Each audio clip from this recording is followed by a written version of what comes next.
Admin Pi. Password Raspberry. This is the default username and password for every Raspberry Pi.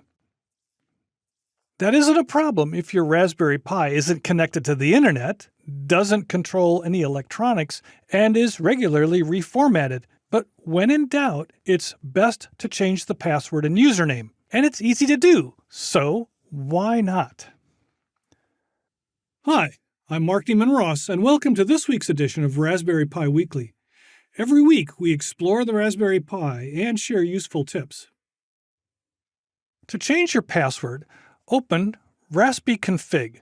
Start at the Raspberry menu in the upper left-hand corner, go to Preferences and Raspberry Pi Configuration.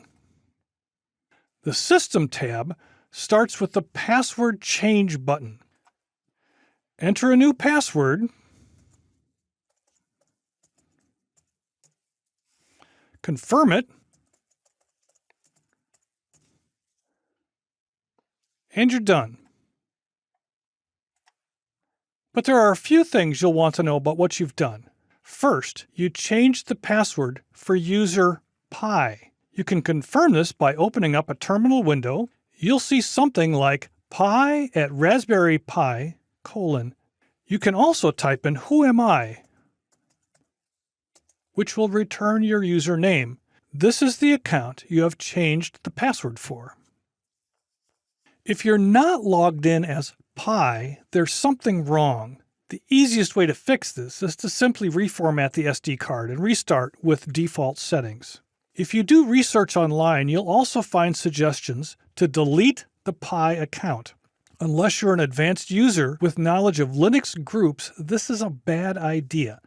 The Pi user is a member of many other groups and is required for some Linux functions. Removing the Pi account will cause some functions to stop working.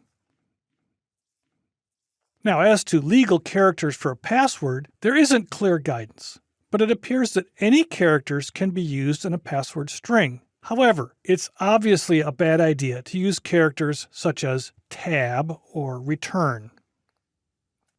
Thanks for joining me for this episode of Raspberry Pi Weekly. Be sure to join the LinkedIn group and check out previous episodes on LinkedIn Learning. I'll see you next week with more Raspberry Pi adventures.